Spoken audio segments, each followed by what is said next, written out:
नाही, पण जर तुम्हाला सरकारी पातळीवर जे काही मदत वगैरे तर ती म्हणजे पोलिसांच्याकडून सहकार्य किंवा त्यांच्याकडनं त्रास न होणं एवढ्यापुरतं वगैरे अशा काही गोष्टी आहेत ज्या व्हायला पाहिजेत.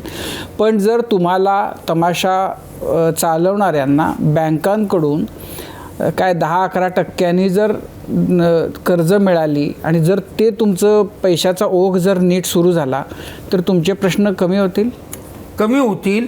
पण दुसरं असं शासनाने जर एक काम केलं महत्त्वाचं, तमाशाचं महामंडळ स्थापन करावं. ते कुणाच्या नावावर करायचं ते तुम्ही ठरवा.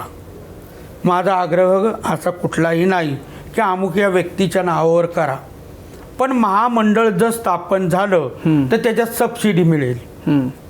कारण आता तमाशाला येणाऱ्यांची संख्या घटलेली आहे मोबाईलमुळे. ते कर्ज आम्ही काढू शकू, पण फेडायचं कसं? फेडायला आम्हाला फक्त 2च महिने, मार्च एप्रिल, या 2 महिन्याच्या काळात 12 महिने जगायचं कसं? या कलावंतांना जगवायचं कसं? कोरोनाच्या काळात मी माझ्याजवळ असलेली पुंजी 40-45 लाख रुपये आणि माझ्या घरात अख्ख्या माझ्या बहिणींच्या माझ्याजवळ असणारे दागिने हे 40 तोळे दागिने मी सगळं मोडून तोडून कलावंतांना 1 वर्ष पोचलं.